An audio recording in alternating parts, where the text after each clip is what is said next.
lá, para você que está nos vendo hoje, agora é terça-feira, não é quinta, tá bom? A gente está fazendo um teste inédito e aproveitando o que está acontecendo lá no Rio de Janeiro para conversar com o nosso camarada Marcos Custódio, que está passando uma temporada essa semana lá que está acontecendo a Rio Mais 20 e mais a Cúpula dos Povos. E a gente queria então fazer esse papo. Não é quinta-feira hoje. Não é quinta-feira, hoje é terça-feira, tá? Então vamos chamar o Marcos aí no Skype. Se o Skype nos ajudar, a gente está atrasado naquilo que a gente havia divulgado e a gente ia começar às 3, mas tivemos um problema técnico. Marcos, você está ouvindo bem a gente? Estou ouvindo alto e claro. Ô Dani, a gente precisa ter um pouquinho mais de ganho aqui, porque a voz do Marcos está baixa. Retorno para nós. Estou ouvindo vocês muito bem. Agora a gente está ouvindo um pouquinho melhor. Acho que não pode aumentar muito, vão dar uma microfonia aí. Bem-vindo você, Marcos. Como que está o Rio de Janeiro? Continua lindo? Com certeza, meu amigo. Aqui continua lindo. É. Se tem um lugar bom se tem um lugar maravilhoso no mundo, esse lugar é Rio de Janeiro. Rio de Janeiro é bonito, é verdade. Aos amigos cariocas aí, um abraço. Tudo bem, Marcos? Você chegou quando aí, Marcos? Estou aqui desde sexta-feira. Desde sexta, ou seja, já passou uns bons dias aí. Quais são as suas primeiras impressões aí, quais foram, e o que você está achando desse encontro aí, dessa conferência? 20 anos depois da Eco 92. Bom, Marcos, você esteve aqui há algumas semanas falando sobre esse evento, verdade, e agora você está em loco, tratando dele. Primeiro eu queria agradecer aí novamente um tempo que vocês têm me dado.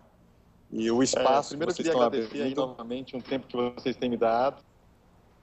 E principalmente, assim, dizer para vocês que aqui tem sido um momento de muita experiência, muitos assuntos, muita gente e muita indefinição. Muita indefinição, muitas conversas, muita dificuldade de se encontrar acordos. Mas eu acredito que a gente tem que ter um pouco de paciência. Acho que a gente vai falar um pouco sobre isso.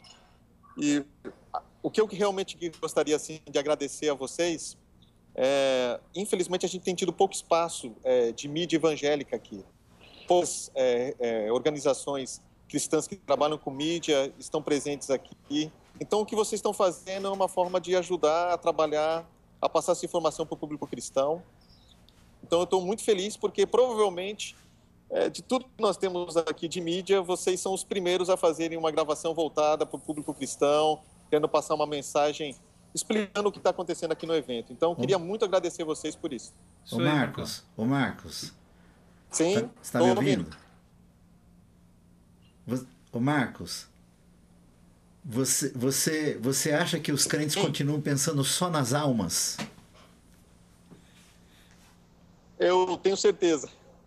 Eu não penso mais. Eu só contar uma experiência para vocês. No domingo à noite, nós passamos um dia aqui de muito trabalho. Chegamos aqui 8h30 da manhã e ficamos aqui até 8h30 da noite. E aí fomos para o aterro do Flamengo para poder comer. E já era tarde. De lá nós íamos pegar um outro ônibus para ir para Tijuca.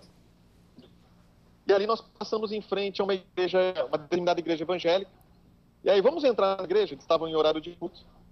E aí nós estávamos de crachá, Rio Mais 20, e todos com aquela cara de cansados, de quem tinha trabalhado muito. Aí entramos, aí uma das recepcionistas virou para a gente e disse o seguinte: vocês estão vindo da Rio Mais 20? A gente, sim, nós estamos vindo da Rio Mais 20.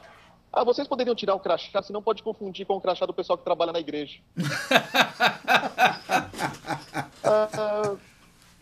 Marcão.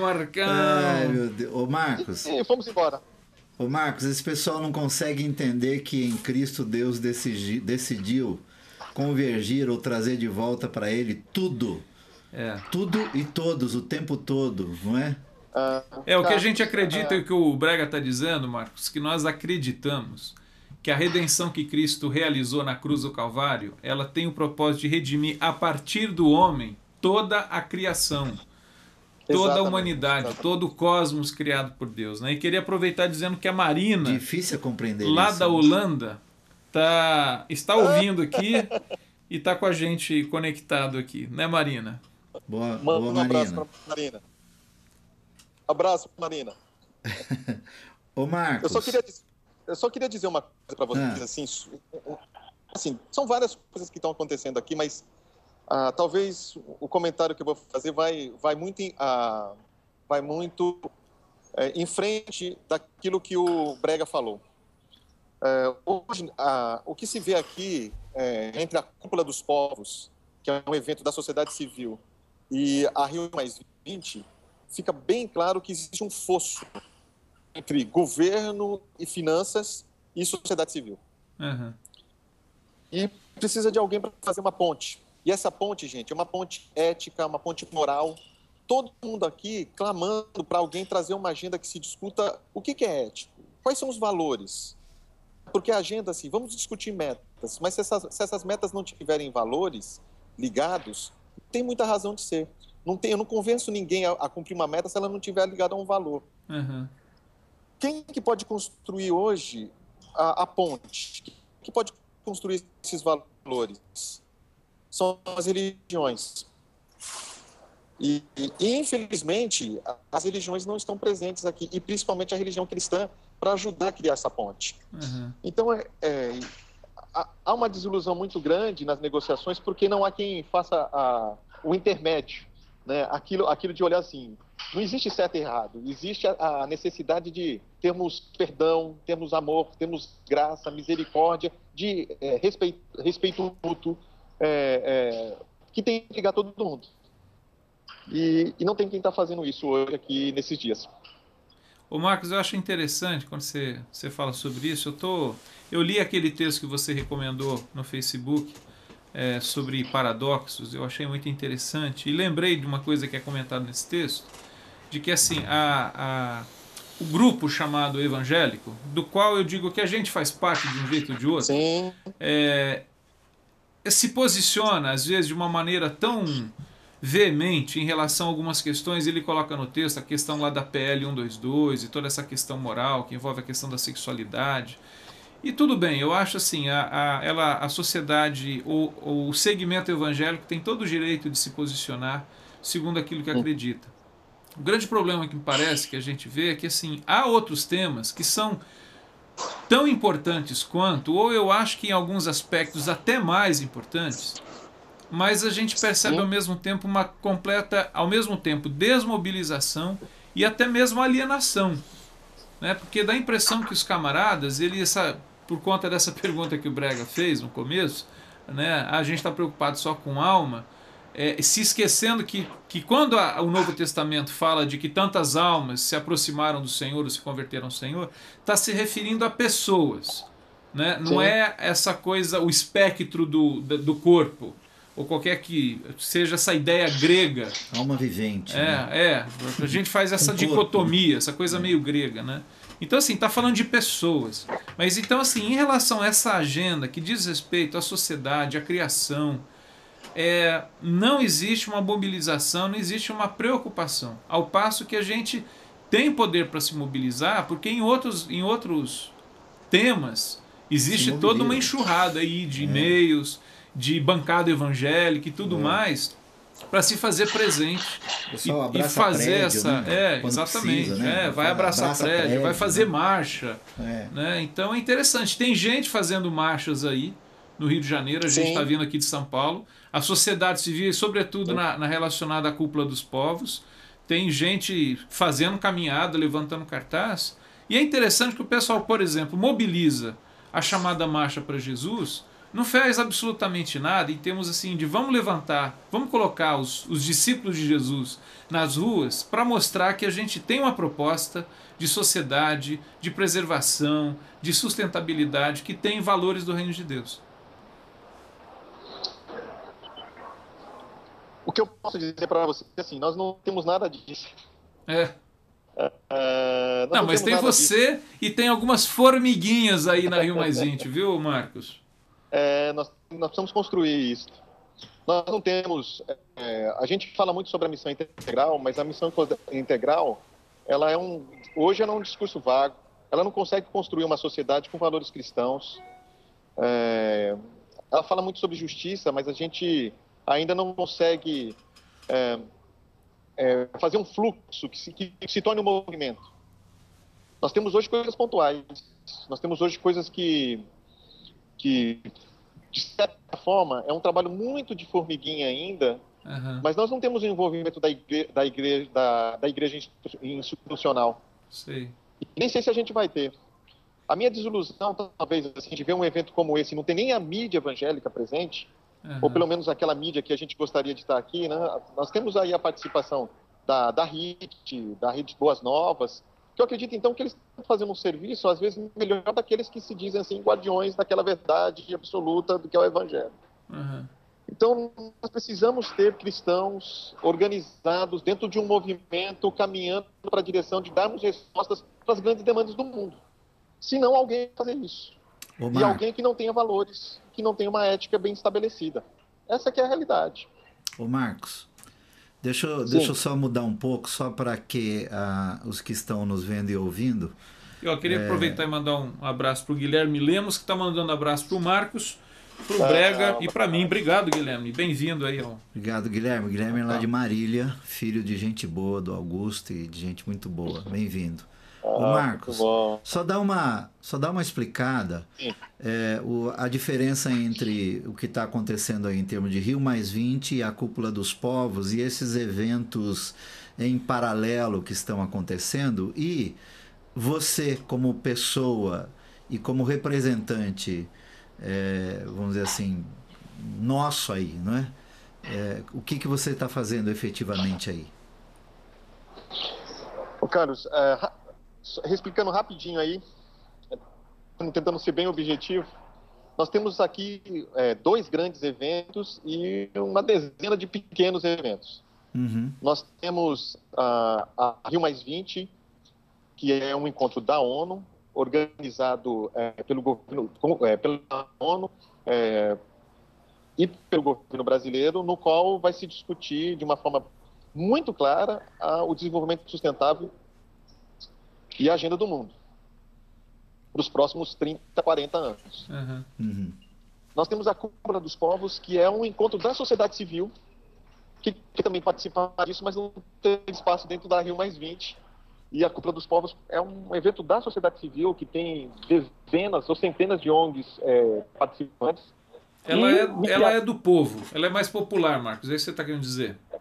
Exatamente, ela é da sociedade. As pessoas que estão participando, as pessoas assim, de qualquer... Assim, provavelmente tem mais de 130 países participando. Né?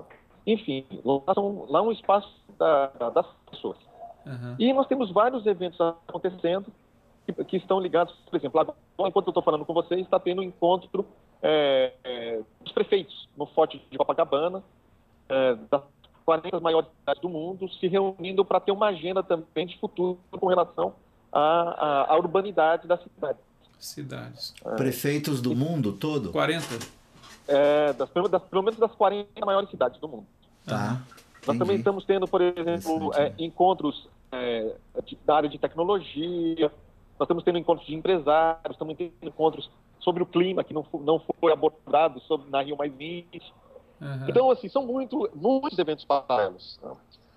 Bem, a minha participação, especificamente, está ligada ao movimento das igrejas ecocidadãs, que foi um evento, que é um movimento que foi criado pela ONG A Rocha Brasil, com o apoio da Tier Fund, para que nós pudéssemos ter um grupo de cristãos que começassem, a partir desse evento, a criar uma consciência.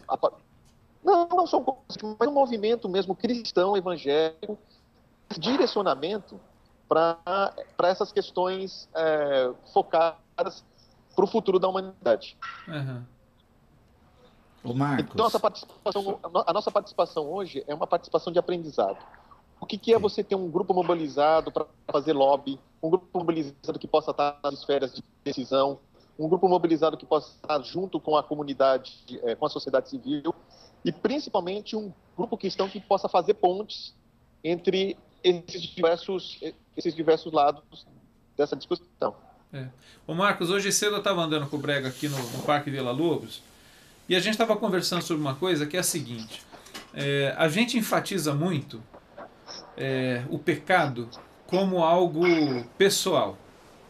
E me parece que a gente fazendo uma leitura mais lúcida até daquilo que até o Antigo Testamento falando sobre isso, existe um pecado, existe uma desordem, não é só no âmbito pessoal, no coração do ser humano, existe um pecado estrutural e sistêmico. E que é necessário, portanto, uma ação junto às estruturas da sociedade, aos meios chamados políticos, onde há uma ação da cidadania. Eu acho muito interessante isso que você está falando, que me parece que tem... E eu acho também muito legal essa palavra que você usou. A gente está aqui aprendendo, né? Porque eu acho que há muito que a gente aprender junto a organizações sérias que estão procurando oferecer alternativas e respostas para a sociedade. Sim. E a gente pode aprender como que eles se mobilizam para a gente também oferecer uma resposta ou uma alternativa, um caminho, né? Mas que passa não só pela transformação do indivíduo, mas porque existem estruturas, organizações, instituições, enfim, que elas precisam mudar. Quer dizer, não adianta você mudar o indivíduo quando você tem uma estrutura que a estrutura tem engrenagens que são perversas. Ô Fernando, eu creio piamente que Deus veio também salvar as estruturas. Uhum. Jesus também veio porque as estruturas são formadas por pessoas. Exato. E se nós não trabalharmos com as pessoas para que as estruturas mudem, as estruturas vão se tornar perversas. Nós precisamos levar um reino. Sempre lembrem na história de William Wilberforce e sempre de Martin Luther King. Uhum. Se a gente não caminhar e levar a mensagem de salvação para dentro das estruturas, o mundo vai ser perverso. Nós precisamos hoje de uma mensagem de reconciliação para a humanidade. E não é só para o ser humano, é para a humanidade como sociedade organizada, como civilização. Orar pela paz da cidade, né? Ô Marcos, a sua fala de estou aqui num aprendizado, ela é da maior importância porque um dos nossos problemas como cristãos protestantes, vamos dizer assim, é a nossa arrogância de achar que nós somos os tuteladores do mundo e da história e do universo, quando na verdade o Senhor é muito mais do que tudo isso, e no reino os valores e os personagens podem ser bem outros e não nós. Se for o caso da parte do Senhor, ele poderia fazer isso e faz, não é? Assim como a gente acredita que Deus levantou um Gandhi na Índia para transformar aquela sociedade, né? Exatamente. Brega, a sensação que eu tenho aqui é que as pedras estão clamando. Nós estamos cumprindo o nosso papel, Deus está levantando os outros atores. Ele vai cuidar do planeta que ele criou. Ele vai cuidar da criação dele. Ele vai levantar pessoas para cuidar daquilo que ele fez com tanto amor e com tanta dedicação. Agora nós precisamos ter ideia que se a gente não fizer isso, alguém vai fazer. Uhum. A questão é, a igreja tem uma grande tendência a se tornar irrelevante porque quer trabalhar só com o indivíduo e não quer trabalhar com a sociedade. Os pecados hoje da sociedade, eles são gritantes. E se nós não trabalharmos esses pecados da sociedade, o mundo vai para o caos. E a igreja tem esse papel de ser a ponte. Nós temos o papel de ser a ponte. Mas hoje nós não somos. E nem sei se a gente quer ser. E os que querem ser ainda são muito poucos. Então, quando um espaço como o de vocês, que nos permite falar sobre essas coisas, me dá a ideia de que é quase vozes que estão clamando no deserto. E interessante hoje, só para contar uma outra experiência para vocês, eu e o meu parceiro de viagem, o pastor Laurence Martins, nós estamos aqui trabalhando junto com a nossa organização chamada Origem. Então nós estamos aqui, assim, saímos hoje para falar com uma série de pessoas aqui nos fóruns, aqui nos estandes, né? E começamos a falar assim, dos projetos que nós queremos trabalhar na Amazônia, vendo uma questão ética, cristã e de transformação. Cara, todo mundo querendo. Vocês não querem parceria, vocês não querem trabalhar juntos, vocês não querem estar com a gente quer estar com vocês, a gente quer trabalhar essa questão de ética, valores, principalmente na Amazônia. Então, assim, nós vamos ter mais apoio hoje de organizações de pessoas que a gente não conhece do que organizações de pessoas a gente conhece. É interessante isso. O Marcos, uma pergunta até quase pessoal, e não sei se deveria até citar o nome, mas existe aí no Rio alguns movimentos ligados à base da igreja evangélica, a igreja mais engajada, vamos dizer assim, movimentos tipo Rio de Paz, Viva Rio, coisas do tipo. Não, esse pessoal não está por aí ou você não conseguiu identificá-los? Não, eles estão. Por exemplo, o Rio da Paz, do pastor Antônio Carlos, está fazendo um trabalho bem interessante, que é um trabalho para chamar a atenção da mídia internacional, da imprensa internacional. Aliás, hoje saiu na Folha de São Paulo, aqui em São Paulo, viu, Marcos? Sim, sim, o trabalho dele é um trabalho fantástico, né? O Antônio Carlos, o trabalho da Rio da Paz é de sensibilização da comunidade, mas não tanto da cristã, mas sim da sociedade em geral, para chamar dos descalabros. É uma voz que clama no deserto. Não é bom, eu fiz questão de ressaltar ou de trazer o Rio da Paz, até por uma questão de dar identidade, valor e honra a quem, de fato, parece-me que aí no Rio de Janeiro especialmente, e é um exemplo para o Brasil todo, o Antônio Carlos tem sido um desses caras, né? Exemplo, exato. Seria bom se tivesse a gente junto com ele. E aqui, não só lá, mas não só aqui, mas no Brasil todo. E outra coisa que seria interessante também começamos a trabalhar com outras organizações. Por exemplo, a Visão Mundial está trabalhando aqui, está aqui dentro. A Christian Aid também. Uhum. Então, nós temos, mas é muito pequeno e não é igreja, são organizações. Entendi. Ô, Marcos. Para vocês terem ideia, por exemplo, teve alguns debates aqui que eu queria muito ter visto, por exemplo, o N.T. Wright, o Desmond Tutu, esses cristãos falando, nós precisamos ter ética, nós precisamos ter amor ao próximo, nós precisamos ter esperança. E a gente não consegue trazer essas pessoas para dentro desses espaços. Uhum. É verdade. Ô Marcos, vamos mudando para a questão que você até abordou no começo, de que há necessidade de se estabelecer prazos e valores, enfim. Nesse sentido, o que a gente lê nas entrelinhas de gente do ramo, que há um certo pessimismo nesse sentido, de que não serão estabelecidas metas com prazos e valores estabelecidos.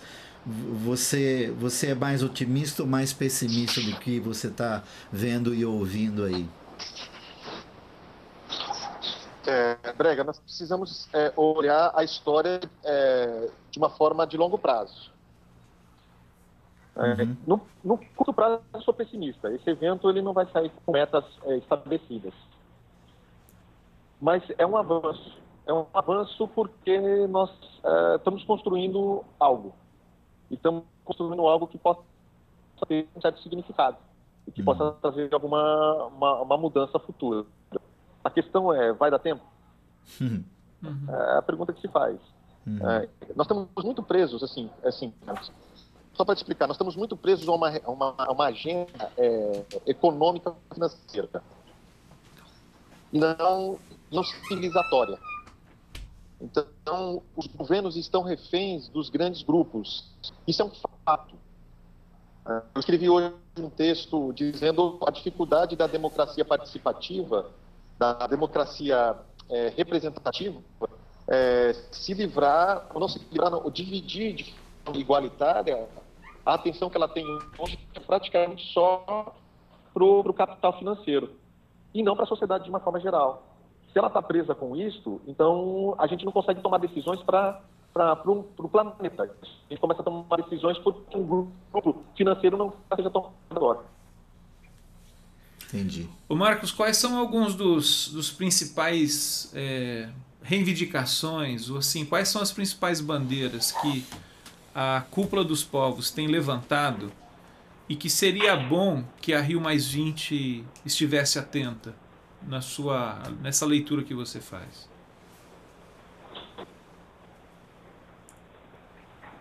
Amigo, de uma forma bem objetiva, fim da pobreza, o uso sustentável dos recursos naturais, tanto da terra quanto dos oceanos,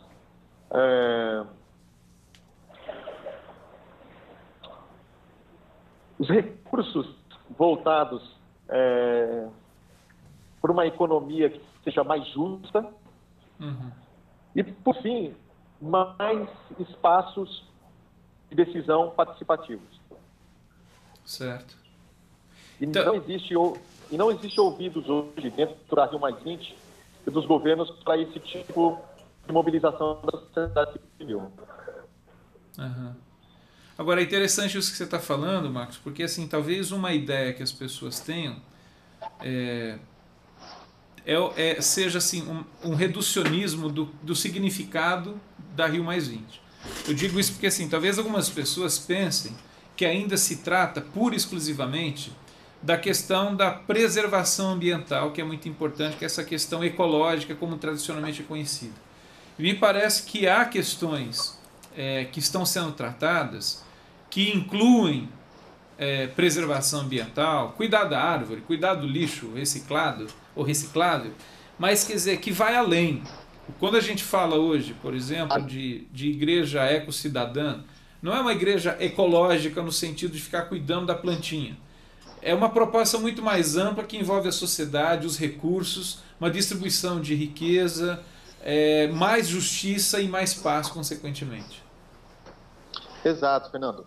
Nós estamos discutindo uma civilização. Nós estamos discutindo uma civilização que nós construímos.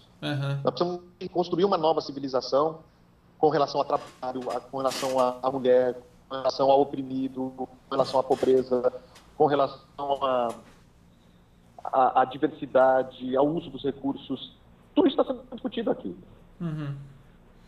E é claro que aqui não vai sair a solução para todos os problemas do mundo, mas nós vamos começar a discutir. Por exemplo, tive uma experiência bem interessante. No primeiro dia, nós tivemos um senhor chamado Maurice Stronger, que foi o secretário executivo da Eco 92, há 20 anos atrás. Nós estávamos falando, eram seminários sobre desemprego, trabalho justo, e desemprego, trabalho justo, aí não me lembro agora do outro item. Mas enfim, aí todos falando sobre uma ideia marxista, algumas pessoas falando sobre uma ideia marxista da divisão de trabalho e lucro. Aí ele já é um velhinho, né, um velhinho de 90 anos, muito experiente. Ele virou assim, né, uma teoria, e falou: nós temos no mundo agora 7 bilhões de pessoas. A forma que o trabalho foi construído no século XX não existe mais para o século XXI. Nós temos que desenvolver novas formas de divisão dos recursos. Nós temos que encontrar novas formas para as famílias se manterem. Porque não vai haver trabalho para todo mundo. Não vai haver condições para que todo mundo trabalhe. Então, nós temos que desenvolver novas ideias criativas para que as pessoas possam se ocupar e ter vida digna e ter recursos naturais para sobreviver.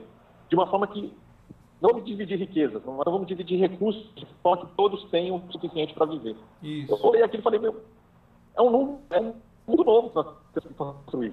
Estamos falando de trabalho, que a gente... É um jeito novo de ser sociedade, né, Marcos? Ô, Marcos. Desculpa, eu não entendi. Não, eu falei, pensar numa nova forma de se organizar como sociedade. Exatamente. Ô, Marcos, Marcos, eu comentei com você que a minha filha Carolina, ela está aí na equipe de produção de um desses eventos paralelos. E esse evento paralelo, ele está reunindo aí os blogueiros e o pessoal que mexe diretamente com as mídias sociais. Aliás, eu vou dizer aqui, se alguém que está nos vendo e nos ouvindo quiser ir para lá, também pode. É só clicar no www.rioplussocial.com.br. Eles estão transmitindo ao vivo. Eu vi algumas falas desde manhã e todos eles enfatizando a importância das mídias sociais, né? Eles inclusive fazendo interações diretas via Twitter, via Facebook, via Skype, enfim, eles se coligaram hoje pela manhã com uma classe de alunos em Nairobi e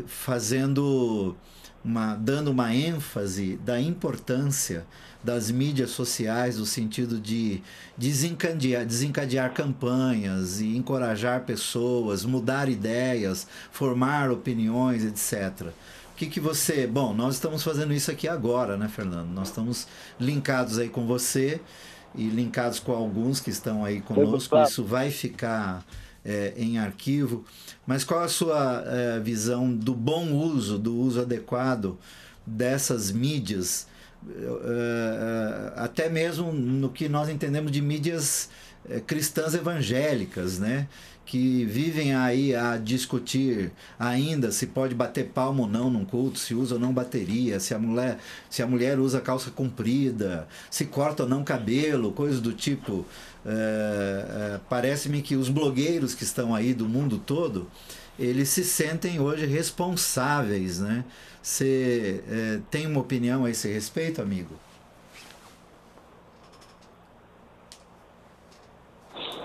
Ô Carlos, nós estamos hoje vivendo um momento único da humanidade em matéria de comunicação. Esse encontro provavelmente é o encontro mais importante na história da humanidade com relação à diversidade. E a comunicação passa a ser uma ferramenta fantástica de conexão das pessoas para a gente descobrir quais são as verdades que estão sendo ditas. Porque aqui, num evento como esse, você não tem que olhar o que está escrito e o que está sendo dito, você tem que olhar nas entrelinhas. As entrelinhas é que dizem muito. E as entrelinhas, elas estão hoje nas redes sociais. Eu acredito que as redes sociais vão ser o grande diferencial de construção da informação e da formação para esse mundo novo que nós estamos fazendo. Por exemplo, essa entrevista que nós estamos fazendo agora, ela é uma entrevista, por exemplo, que dá a chance de a gente colocar para o nosso público, grande ou pequeno, a condição de saber o que está acontecendo. O que nós estamos fazendo. E gente lá da Holanda está conectado, viu, Marcos? Isso que é legal. O que as pessoas estão fazendo. Então, Brega, o futuro da mídia é as redes sociais. O futuro da mídia são as redes sociais. A mídia convencional vai andar atrás das mídias sociais. E um evento como esse, que tem dezenas, ou centenas, ou milhares de pessoas que estão passando notícia online, passando notícia em tempo real. Isso é fantástico. A chance da gente não cair no modo de muitos, né? Só para contar para vocês, por exemplo, o governo brasileiro ficou trocando as salas na hora de apresentar o relatório, para tentar ver se atrasava a imprensa para chegar nas salas. Então, o governo brasileiro, que as mídias sociais conseguiram uma cópia do documento na madrugada, né? Então logo na madrugada já estava rodando. Então, esse é o nosso universo, né? A mídia, a informação hoje é uma arma. As redes sociais é uma arma para o bem, gente. É uma arma que pode ser usada para a sociedade, para a transformação. É muito interessante isso aí, Marcos, porque eu estava ouvindo ontem à noite um documentário na TV Cultura, que é uma rede estatal aqui em São Paulo, mas ela estava mostrando um documentário sobre o posicionamento da mídia americana durante a primeira guerra lá do Afeganistão, lá do Iraque, melhor dizendo, na época do Bush pai. E é interessante a releitura que eles fazem hoje de que aquela mídia, os grandes canais de televisão norte-americana, eles tinham uma leitura absolutamente parcial da guerra, do conflito, e depois estava retratando a invasão que os Estados Unidos fez lá em El Salvador, né, em que morreram milhares de civis e não se falava absolutamente nada disso. Só era noticiado a morte de soldados americanos. E depois, quando a ONU fez uma declaração de negando ou refutando aquela invasão, a mídia também não apresentou nada. Então o que eu acho interessante é que o Salomão Esper, que é um jornalista da Rádio Bandeirantes, eu gosto muito de ouvir, e o Brega eu sei que também gosta, que assim, ele fala que pior do que ler um jornal, aliás, pior do que não ler nenhum jornal é ler um só. Porque a gente sabe que existem poderes aí, interesses corporativos e econômicos atrás das grandes mídias. E hoje, essa questão da rede social e da gente poder estar fazendo isso daqui, aí quem está ouvindo concorde ou não, mas você tem milhares de pessoas fazendo. Sim. E que dão um conjunto de olhares muito mais ricos sobre o que está acontecendo.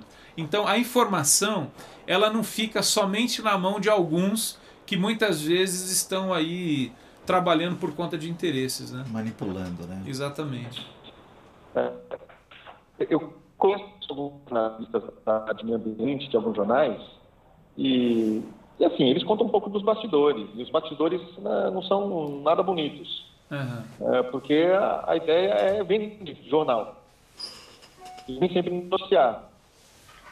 Então, quase todos eles têm blogs, né? Eu vou citar o nome de um jornalista e sociólogo que eu gosto muito, e ele não trabalha nas redes exatamente por causa disso. Ele só dá notícias para a CBN. A CBN sabe da importância dele. Que é o Sérgio Abranches, por exemplo, que é talvez um jornalista que não está na grande mídia, porque ele não está ligado, ele não está ligado a fazer o que a gente chama de um greenwashing, né? De pintar de verde. Então, aquilo que tem que ser dito, né? As negociações que estão sendo feitas aqui pelo governo brasileiro são negociações que não são boas. Não são boas. O governo brasileiro está pressionando para ter um documento, para quando for começar amanhã, todo mundo acha, olha como o governo brasileiro é bom em fazer negociação. Para que a pressa? Votar para quem? Mostrar que o governo brasileiro é competente, apressar a negociação. Esse documento que vocês estão vendo aí, que já está divulgado, é um documento que todo mundo, assim, que a presidente europeia assinou, falando, não podemos ter pressa. Então, por quê? Porque a preocupação não é com o documento, a preocupação é com a imagem do governo brasileiro. Com a imagem, Então, Marcos, a gente está indo... Triste, né? A gente está indo para o final, mas você pegou esse último momento, o que você acabou de falar, era o que eu queria assim, entender, e se você puder falar um pouquinho mais, embora você já deu a sua opinião. Essa participação do Brasil, quer dizer, o Antônio Patriota e os que estão aí gerenciando, e conciliando as questões. Na sua opinião, então, não é uma participação efetivamente positiva no que diz respeito à sustentabilidade, porque eles estão visando manter a boa imagem do Brasil. É isso que você está querendo dizer? Carlos, os diplomatas brasileiros são muito bons. Provavelmente um dos melhores do mundo. Os brasileiros, acho que o nosso país ainda também passar as curvas e ter que negociar muito. Então, assim, a diplomacia brasileira é muito boa. A questão é a agenda do governo. A agenda do nosso governo é uma agenda de momento, não agenda de futuro. É isso que é o interesse político de agora. Futuro, não é pensar exatamente. Então, os documentos que o Brasil está, a liderança do Brasil, que poderia ser uma liderança proativa, pensando no futuro, está sendo uma liderança de governo, uma liderança pensando no curto prazo, uma liderança que não tem ousadia, uma liderança que não tem esperança. Você vai pegar o documento está cheio de frases, mas no concreto não tem nada, porque o governo não tem medo de se comprometer com coisas que tem um custo político. Então, assim, hoje nós vivemos um momento de crise, de liderança, principalmente no governo brasileiro, porque todos têm medo do compromisso e da responsabilidade de construir um futuro que vai ser difícil. Marcos, tem um e-mail que chegou aqui do Guilherme lá de Marília. Deixa eu ler e a gente começa então a encerrar, mas é o seguinte, a pergunta dele tem surgido perspectivas, acordos, enfim, que dão assim um mínimo de esperança em relação ao que está acontecendo aí no Rio de Janeiro, tanto em termos de Rio Mais20 quanto de Cúpula dos Povos? Você vê assim sinais de esperança? Há bons sinais no meio de todo esse conflito, esse fosso que você falou que existe, essa dificuldade de interesses políticos e econômicos, assim, tem brotado alguma coisa boa? O que tem brotado? Alô, Marcos? Uma sociedade... Acho que a gente perdeu o áudio. Sim. Tá, estamos te ouvindo. Sim. Existem coisas bonitas e esperançosas surgindo. Mas elas não vão surgir dos governos e nem das grandes organizações. Elas vão surgir de pequenas ações que estão sendo construídas agora. Então, vou te dar um exemplo do próprio movimento Igrejas Ecocidadãs. Uhum. Vai surgir algo que eu não sei que é daqui, mas vai surgir. Daqui 20 anos a gente vai poder conversar de novo e falar, olha que coisa maravilhosa que surgiu disso. Uhum. Então, tem muitas organizações plantando coisas lindas, maravilhosas, mas que não aparecem na mídia e que não aparecem nos governos, e essas coisas que vão trazer transformação para o mundo. Eu, particularmente, não acredito que vai sair coisas boas dos governos. Talvez uma das coisas que está surgindo, por causa da internet, a chamada democracia participativa. Eu não sei o que é isso ainda direito, mas é a chance das pessoas participarem ativamente das decisões do mundo. Uhum. Quer dizer, do mundo não, do seu bairro, da sua cidade, do seu estado e do seu país. Legal. Isso me dá esperança. Tá joia. O Marcos, a Marina tá aí, né? Marina Silva. Ela está trabalhando bastante. Até a gente tem acompanhado aqui pelo jornal a gente sabe que ela é uma batalhadora e tem uma visão de reino muito significativa. Posso te falar uma coisa? Lógico. Posso contar um segredo? Conte. Se você contar não vai ser mais, mas pode contar. Ainda não foi convidada para nenhuma atividade dentro do evento da Rio Mais20. É mesmo? Ela só está falando na Cúpula dos Povos. Sem cara de boicote do nosso governo. Exatamente. Se chama revanchismo, eu acho, né? Mas tudo bem. Ele tem medo de concorrência. Uma pena, né? Porque eu acho que é uma pessoa que poderia enriquecer. E ela tem um conhecimento, uma visão de mundo, né? Como ninguém, né? Exatamente. Uma sensibilidade, né? Então, uma espiritualidade riquíssima, então. Uma pena. Está fazendo falta dentro do evento oficial. Esse tipo de pessoa. Exatamente. E que tem um reconhecimento, além de ser um reconhecimento nacional, internacional, né, mano? Ela é reconhecida entre as nações como alguém que tem essa visão de futuro para aquilo que uma sociedade pode ser. Mas o nosso governo não tem visão de futuro. Não tem. Aliás, saiu uma foto aqui em São Paulo esses dias que mostra que está difícil essa visão de futuro, viu, amigo? Aliás, me parece que é mais uma visão do passado. Do passado, exato. Mas legal, Marcão, bom conversar contigo. Foi a primeira vez que a gente fez um teste com o Skype e apesar de algumas dificuldades no começo, eu acho que rolou muito legal o papo, deu para ouvir de uma maneira muito participativa e presente aí através de você do que está acontecendo no Rio de Janeiro nesses dias. E obrigado por você dispor de um tempo, parar um pouco aí, que eu sei que você está correndo para estar papeando um pouco com a gente aqui. Marcos, eu quero dizer que é muito bom ter você aí, tá bom? Eu queria agradecer, eu fico muito feliz porque vocês estão criando esse espaço. Quem espera a gente pudesse ter mais gente disponibilizando, né? Eu já dei entrevista assim, para a TV USP, para outros órgãos, mas para poucos órgãos, para poucas pessoas que estão ligadas ao universo cristão. Isso é uma pena. Mas, ao mesmo tempo, essas oportunidades que vocês estão produzindo através do Papo na Rede é um futuro. É aqui nesses locais que nós vamos construir o futuro do reino de Deus, o futuro da Igreja de Deus. E a minha participação aqui é um grãozinho de areia. Estou aprendendo, tenho muito que aprender, temos muito que construir juntos. E a verdade é que não é o Marcos que está aqui, nós somos nós. Eu estou representando vocês aqui, nós estamos aqui. E a gente como o Brega disse, a gente se sente bem representado, Marcos. Então, fico muito feliz.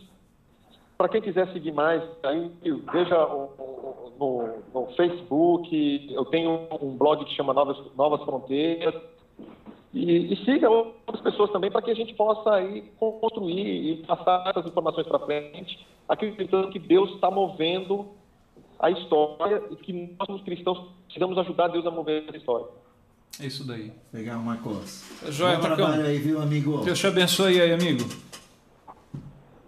Valeu, meus amigos. Abraço. Fica na paz. Vocês também. Um abraço. Tamo junto. Tá, abraço. Tchau. É isso aí, pessoal. A gente está terminando o nosso Papo na Rede, que hoje foi na terça-feira. Quinta-feira não vai ter o Papo na Rede. Vai ficar disponível depois para você ver. Foi a nossa primeira vez, como a gente disse aqui, usando o Skype para transmitir. Então teve aí algumas dificuldades. Mas a gente quer aperfeiçoar e eu acho que isso pode ser uma ferramenta para a gente papear com gente que às vezes está longe, Brega, e não consegue estar aqui junto com a gente. E Fernando, assim, para fechar, aproveitando essa inspiração, né, que vem de lá do Marcos, desse cara engajado nesse negócio, de aqueles que estão nos ouvindo, nem que seja um só. Guilherme está aí, ó. Como esse menino, Guilherme. Mais gente do tipo dele e outros tantos, pelo amor de Deus, né? Vamos ampliar nossa visão a respeito do mundo, do reino. Do que é ser igreja. Vamos aprofundar um pouco mais o ser igreja com I maiúsculo para valer e parar com essas picuinhas, com essas bobageiras que às vezes a igreja gasta muito tempo, perde muito tempo com isso, enquanto poderia estar servindo as comunidades de maneira mais digna, mais rica e fazendo Jesus ser conhecido do jeito que certamente ele gostaria de ser conhecido. Então, tomara que isso nos ajude para isso. É isso daí, amigos do Papo na Rede. O recado está dado aí pelo Brega. Assina embaixo. Boa semana aí. Até a próxima semana. Amanhã tem o João Alexandre aqui, meia hora. E o convidado do João é o Nelson Bumilcar, que esteve com a gente na semana passada. Que legal. Então é isso daí. Grande abraço para vocês. Tchau, gente. Até mais. Valeu.